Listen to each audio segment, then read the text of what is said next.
हे everyone, welcome back. हम last video में बना रहे थे अपना नेविगेशन बार और अभी तक ये बहुत गंदा दिख रहा है, अभी अच्छा नहीं दिख रहा। आई होप आपने इसको इम्प्रूव करने की कोशिश की होगी।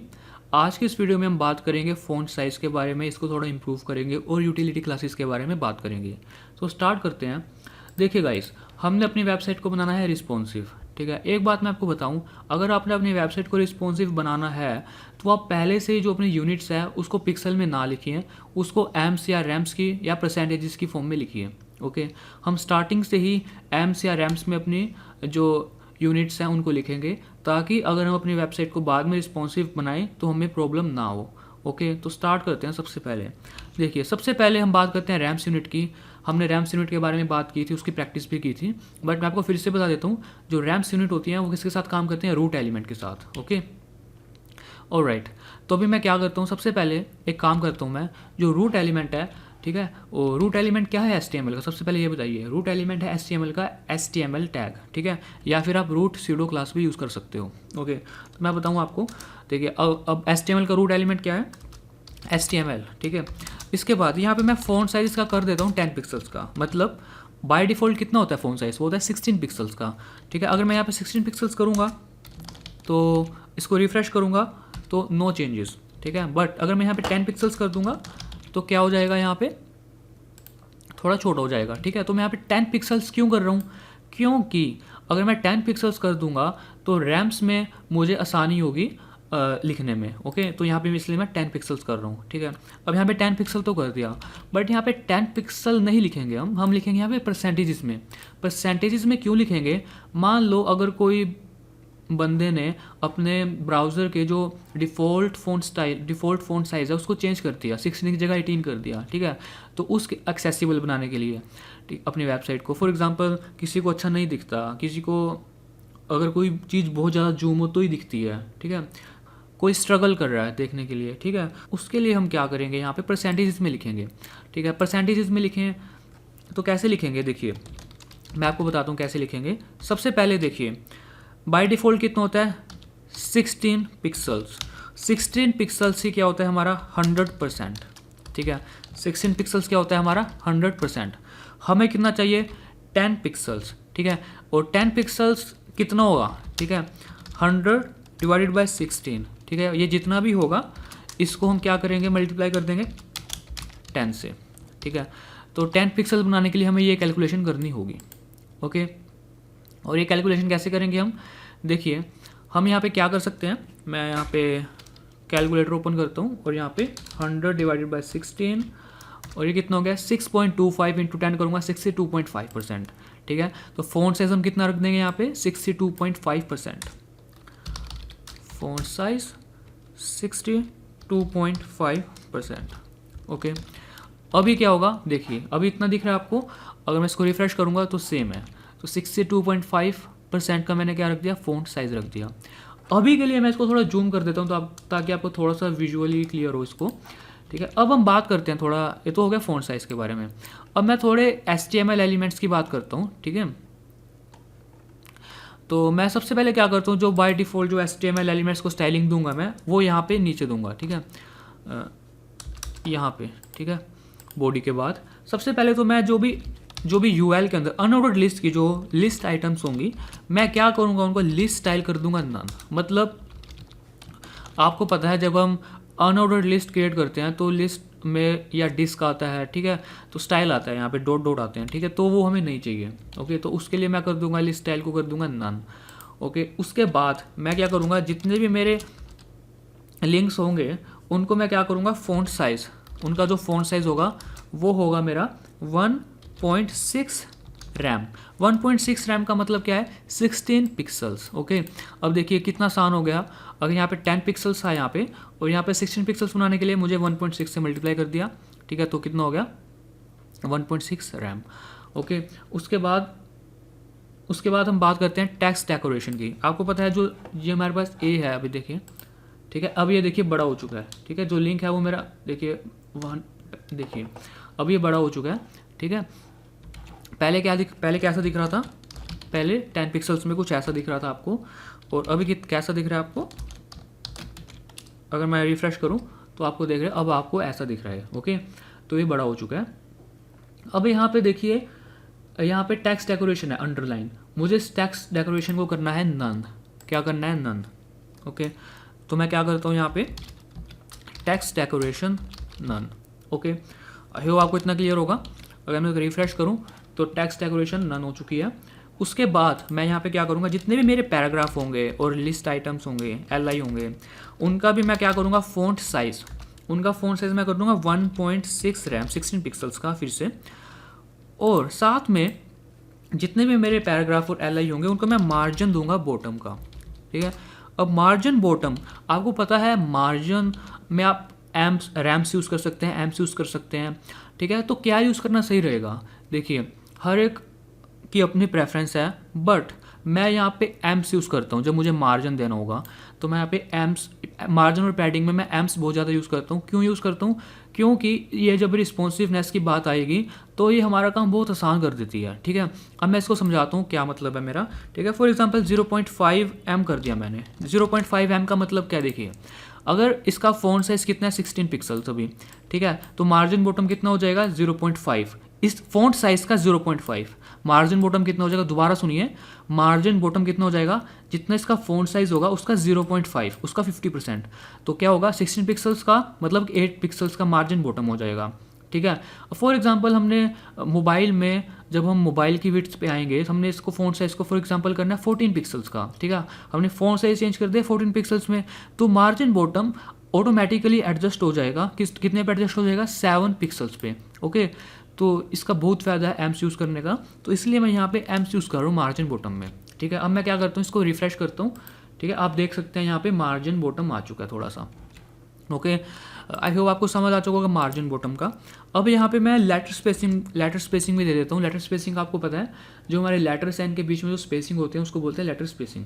ओके, तो मैं यहाँ पे लेटर स्पेसिंग दे देता हूँ, लेटर स्पेसिंग 0.15 एम। ठीक है, अब आप सोच रहे हो कि मैं ये यूनिट कैसे लिख रहा हूँ 0.15 एम। देखिए, ये मैंने थोड़ा ट्राई किया था डिफरेंट लेटर स्पेसिंग को। ठीक है, तो आप ऐसे ट्राई कर सकते हैं, जितनी आपको अच्छी लगे आप उतनी दे सकते हैं। ठीक है, अब मैं इसको रिफ्रेश करता हूँ तो देखिए लेटर स्पेसिंग आ चुकी है यहाँ पे। ओके, 0.5 एम की। ओके, आई होप आपको इतना समझ आ चुका होगा मैंने अभी तक क्या किया। ठीक है, उसके बाद मैं यहाँ पे क्या करूँगा, जो जितनी भी मेरी हेडिंग्स होंगी, जितनी भी मेरी हेडिंग्स होंगी H1, H2 और H3, ठीक है, इनके साथ मैं काम करता हूँ। सबसे पहले जो जितनी भी हेडिंग्स होगी उनको मैं दूंगा मार्जिन बॉटम। ठीक है, अब मैं मार्जिन बॉटम फिर से मैं एम्स में दूंगा और 0.5 एम। 0.5 एम मैंने क्यों दिया margin bottom? 0.5 em margin bottom इसलिए दिया, फॉर एग्जांपल H1 का कितना होता है, H1 का फॉर एग्जांपल H1 है मेरा 32 पिक्सल्स का एग्जांपल, तो मार्जिन बॉटम कितना होगा, 16 पिक्सल्स हो जाएगा। ठीक है, अगर H2 मेरा है मान लो 22 पिक्सल्स का, तो मार्जिन बॉटम कितना हो जाएगा, 11 पिक्सल्स का। ठीक है, तो इसलिए मैंने यहाँ पे एम्स में लिखा। ओके, उसके बाद वो जो लेटर स्पेसिंग है वो कितनी कर देता हूँ मैं, 0.15 एम फिर से। और जो मेरा फ़ॉन्ट वेट, देखिए यहाँ पे जो मेरी वेबसाइट है, जो मैंने आपको वेबसाइट दिखाई थी, मैं ओपन करके दिखा दूँ आपको अपनी ये जो वेबसाइट है, देखिए इसमें मैंने बहुत जगह पे क्या किया है, जो फ़ॉन्ट वेट है उसको मीडियम यूज़ किया, मैंने बहुत ज़्यादा बोल्ड फ़ॉन्ट नहीं यूज़ किया। ठीक है, तो मैं क्या कर रहा हूँ यहाँ पे, जो बाय डिफ़ॉल्ट जो H1, H2, H3 का जो फ़ॉन्ट है उसे मैं बाय डिफ़ॉल्ट कितना कर दे रहा हूँ, उसे मैं बाय डिफ़ॉल्ट कर देता हूँ 500 का। ठीक है, बाय, और वैसे कितना होता है 700 का, तो मैं फ़ॉन्ट वेट को चेंज कर रहा हूँ 500 पे। ठीक है, और आपको याद होगा जब मैंने इंपोर्ट किया था अपने फ़ॉन्ट को, ठीक है, तो यहाँ पे मैंने 300, 400, 500, 700 ये 4 फ़ॉन्ट वेट मेरे पास अवेलेबल थे। ओके, तो इसलिए मैं यहाँ पे 500 फ़ॉन्ट वेट यूज़ कर सकता हूँ, जो कि है मीडियम। ओके, और ओके, तो यहाँ आप देख सकते हैं थोड़ा सा लाइट हो चुका है ये। ओके, तो इतना कर दिया मैंने। देखिए, ये आपकी मर्ज़ी है, आपको जैसा अच्छा लगे आप वैसा कर सकते हैं। लेटर स्पेसिंग भी आपकी मर्ज़ी है, जितनी आपको अच्छी लगे दिखने में उतनी आप कर सकते हैं। ओके, उसके बाद इतना हो गया। उसके बाद हमें कुछ चीज़ें करनी है। देखिए हम क्या करते हैं। ओके, तो ये हो गया। अब मुझे देखिए करना क्या है, मुझे सबसे पहले तो ये जो है H1, ठीक है, इसका साइज़ बढ़ाना है सबसे पहले तो मुझे। ठीक है, ये अभी बहुत कम है इसका साइज़। अगर मैं इसको इंस्पेक्ट करूं और इसका साइज़ चेक करूं यहाँ पे, तो आप देख सकते हैं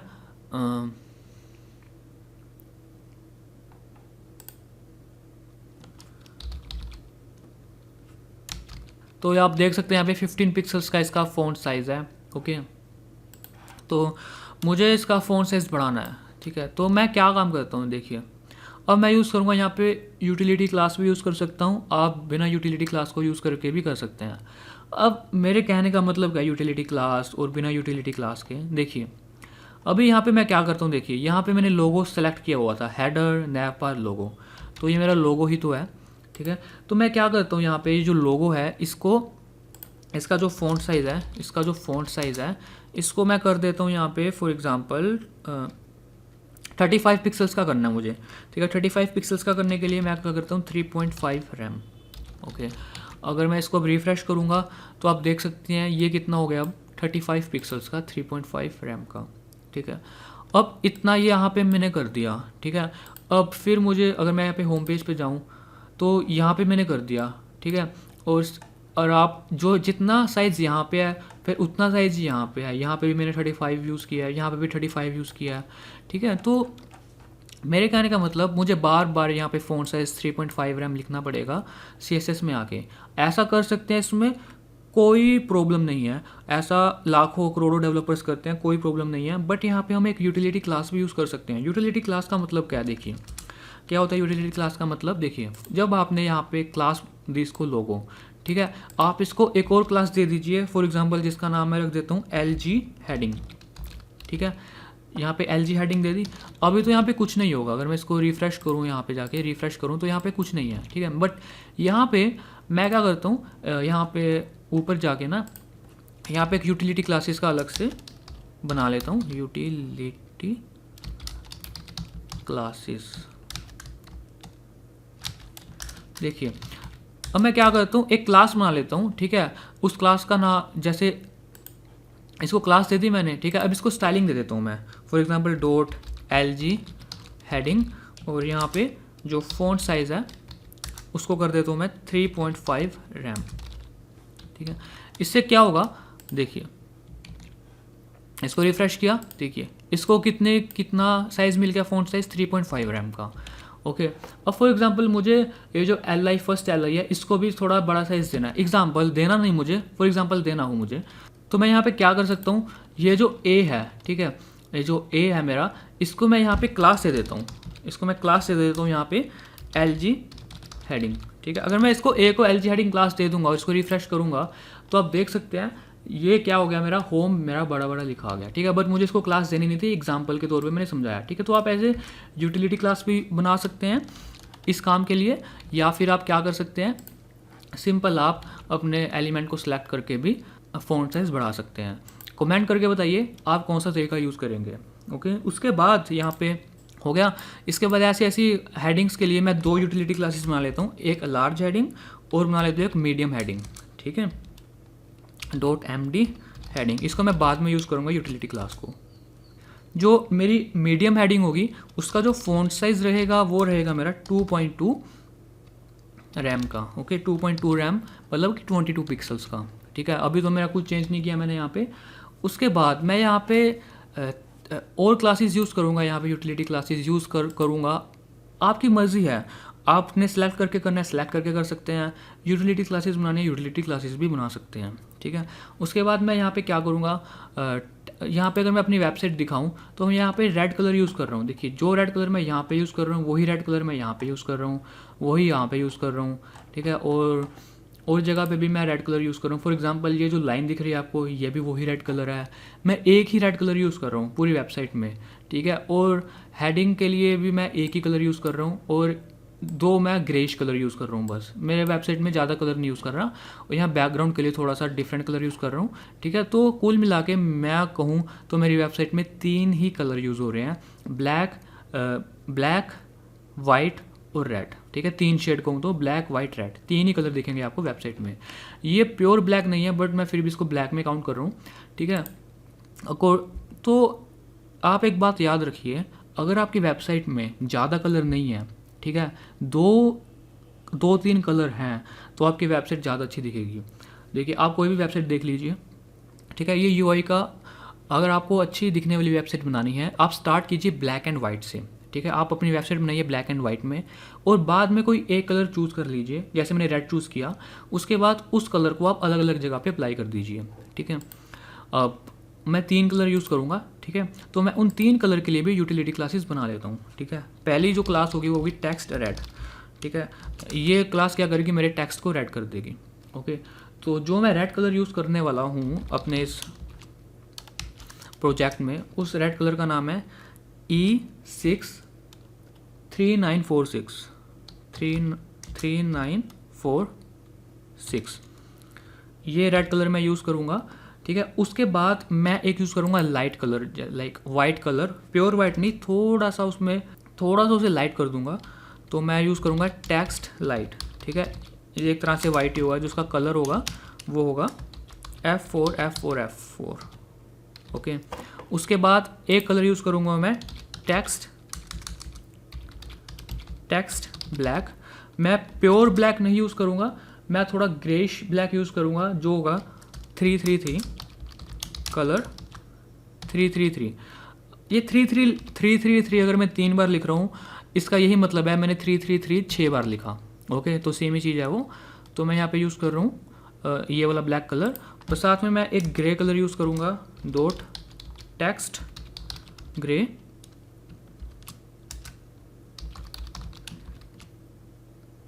और ग्रे कलर मैं यूज़ करूँगा 555, ओके। तो ये कलर यूज़ करूँगा मैं रेड, थोड़ा लाइट, जे आप प्योर वाइट भी यूज़ कर सकते हैं FFF, या फिर आप ब्लैक कलर मैंने यूज़ किया। देखिए आपकी चॉइस है, आप कौन सा ब्लैक यूज़ करना चाहते हैं, कौन सा ग्रे यूज़ करना चाहते हैं, ठीक है। तो मैं ये वाले कलर यूज़ करूँगा, ओके। अब इसके बाद फॉर एग्ज़ाम्पल मुझे क्या करना है, अब मैं यहाँ पे यूटिलिटी क्लासेस को यूज़ कर सकता हूँ, ठीक है। फॉर एग्ज़ाम्पल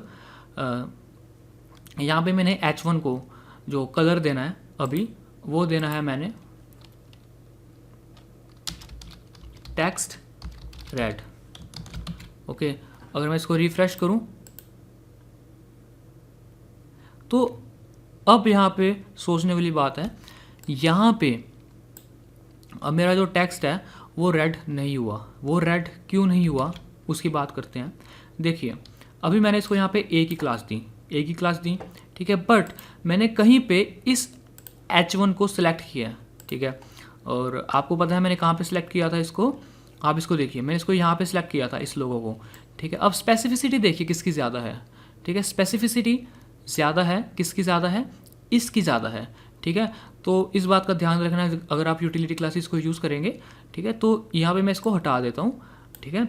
और एक और चीज़ आपको यहाँ पे ध्यान में रखनी है, वो ये रखनी है, जो आप यूटिलिटी क्लासेस यूज़ करेंगे, एक यूटिलिटी क्लास एक ही काम करेगी, ठीक है। ऐसा नहीं है कि आपने एक यूटिलिटी क्लास बनाई और उसमें आपने ढेर सारा काम कर दिया ना, एक यूटिलिटी क्लास एक ही काम करेगी। अगर मैं इसको रिफ्रेश करूं तो आप देखते हैं अब रेड हो चुका है। अच्छा, जो मैंने अभी आपको समझाया स्पेसिफिसिटी वाला, मुझे कमेंट करके बताओ आपको समझ में आया कि नहीं आया, क्योंकि जब मैंने आपको लास्ट चैप्टर में मैं आपको बता रहा था तो मैंने बहुत ज़्यादा एम्फोसिस किया था इस चीज़ पे, स्पेसिफिसिटी पे। तो मुझे कमेंट करके बताओ कि आपको समझ में आया या नहीं आया, ओके। और यूटिलिटी क्लासेस के बारे में आपको समझ में आया या नहीं आया, ओके। तो इतना मैंने काम कर लिया, ये मैं यूटिलिटी क्लासेस बाद में यूज़ करने के लिए बना रहा हूँ, ओके। उसके बाद यहाँ पे थोड़ा और काम करते हैं इसको, ठीक है। अब एक और चीज़ देखिए यहाँ पे जो देखने वाली बात है, अब यहाँ पे होम, अबाउट, कॉन्टैक्ट, इनका कलर चेंज हो चुका है, ठीक है। अब यहाँ पे आप दो काम कर सकते हैं, ठीक है। सबसे पहले तो मुझे यहाँ पे यूटिलिटी क्लास टेक्स्ट रेड नहीं रखना, टेक्स्ट मुझे रखना है इसका लाइट, ओके, और टेक्स्ट लाइट, ठीक है। अब मुझे इसका कलर फिर से चेंज हो गया क्योंकि मैंने वो हटा दिया अपना यहाँ से, ठीक है। अब आप यहाँ पे दो काम कर सकते हैं, ठीक है। सबसे पहला काम कर सकते हैं आप यूटिलिटी क्लासेस को यूज़ कर सकते हैं, यहाँ पे जो भी आपके ए है इनको आप क्लास दे सकते हैं टेक्स्ट लाइट की, ठीक है। पर आप एक और काम कर सकते हैं, वो क्या, आप सिलेक्ट कर सकते हैं। कैसे सिलेक्ट करेंगे आप, देखिए मैं दोनों यूज़ करके दिखाऊंगा आपको। देखिए मैं क्या करूँ, यहाँ पे नीचे जो डॉट नैव बार है, ठीक है, और नैव बार के अंदर मेरे पास है जितने भी ए हैं, ठीक है, मैं यहाँ पे सूडो क्लास यूज़ करूँ लिंक, ठीक है। अगर मैं सिंपल ए सिलेक्ट करूँ, ठीक है, या फिर सिंपल मैं ये लिंक क्लास सेलेक्ट करूँ, ये सेम ही चीज़ है। और यहाँ पे आप देखिए जो विजिटेड हो चुके हैं मेरे लिंक, जो लिंक मेरी विजिटेड हो चुकी है उनका कलर चेंज हो चुका है, ठीक है। तो मैं यहाँ पे कोमा लगा के एक और सिलेक्ट करूँगा, डॉट नैव बार ए सूडो क्लास विजिटेड, ठीक है। इसका जो कलर है वो मैं कर देता हूँ F4 F4 F4 F4 F4, okay. अगर मैं इसको रिफ्रेश करूँ तो आप देख सकते हैं कलर चेंज हो चुका है, ठीक है। आप ऐसे भी कर सकते हैं, वहाँ पे सूडो क्लास भी अप्लाई कर सकते हैं। यहाँ पे मैं ये यूज़ कर रहा हूँ। और यहाँ पे आपको पता है, यहाँ पे अगर मैं इसको होवर कर रहा हूँ तो आप देख सकते हैं नीचे मेरे पास एक लाइन लगी आ रही है, उसके बारे में बात करेंगे, होवर क्लास भी देंगे इसको, ठीक है। बट अभी इसको इतने ही रहने देते हैं। अभी यहाँ पे जो मेरे को काम करना है वो इसको देखिए, यहाँ पे पैडिंग और मार्जिन सही नहीं है इसकी, वो सही करते हैं इसकी, ओके। तो मैं यहाँ पे क्या करता हूँ, सबसे पहले तो ये जो नेविगेशन बार है मेरा, इसको पैडिंग दे देता हूँ मैं 10 पिक्सल्स की, मतलब 1 रैम की, ठीक है। तो मैं क्या करता हूँ, यहाँ पे इसको पैडिंग दे देता हूँ। सबसे पहले तो पैडिंग यहाँ पे 1 रैम की पैडिंग दी मैंने यहाँ पे इसको। अगर मैं इसको रिफ़्रेश करूँगा तो आप देख सकते हैं यहाँ पे 1 रैम की पैडिंग आ चुकी है, ओके। उसके बाद यहाँ पे 1 रैम की पैडिंग के बाद मैं यहाँ पे क्या करूँगा, जो भी मेरी नैव आइटम्स है, जो ये पूरा नैव आइटम्स है, यूएल है, इसमें मैं क्या करता हूँ, यहाँ पे मार्जिन इसको टॉप देता हूँ, ठीक है। मार्जिन टॉप दे देता हूँ इसको मैं। तो जो भी मेरी नैव आइटम्स है, जो फ्लोट जिसको मैंने राइट किया था, इसको मैं क्या करता हूँ, यहाँ पे मार्जिन टॉप दे देता हूँ 1 रैम का, ओके। 1 रैम का मैंने मार्जिन टॉप दे दिया। और अगर मैं इसको देखूँ तो आप देख सकते हैं मार्जिन टॉप आ चुका है यहाँ पे, ओके। और जो भी मेरी नैव आइटम है, जिसको मैंने इनलाइन ब्लॉक में चेंज किया था, ठीक है, इसको मैं यहाँ पे पैडिंग दे देता हूँ 1 रैम की, okay. Padding 1 RAM, okay, alright. तो अभी ये दिखने में सही लग रहा है, ओके। और एक और चीज़ मैं करूँगा, यहाँ पे इसका टेक्स्ट ट्रांसफॉर्म अपर कर दूंगा, इसका होम, अबाउट और कॉन्टैक्ट का, ओके। तो मैं कैसे करूँगा, जितनी भी मेरी नैव आइटम होंगी उनका जो टेक्स्ट ट्रांसफॉर्म है उसको मैं कर देता हूँ अपर केस, रिफ्रेश करता हूँ, ओके। तो टेक्स्ट ट्रांसफॉर्म अपर केस हो चुका है मेरा, ठीक है। तो पहले के कंपैरिजन में अभी दिखने में काफ़ी सही लग रहा है, ओके।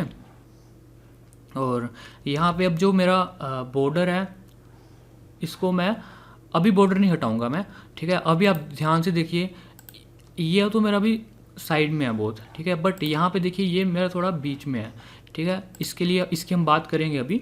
इसके लिए हम एक क्लास बनाएंगे, utility class, container class, okay. I hope आपको इतना समझ में आ चुका होगा और इतना आपने काम किया होगा। Thank you so much guys for watching this video. अगर आपको ये वीडियो पसंद आई तो प्लीज़ मेरे चैनल को सब्सक्राइब कीजिए और इस वीडियो को लाइक कीजिए, अपने दोस्तों के साथ शेयर कीजिए। Thank you so much guys for watching this video.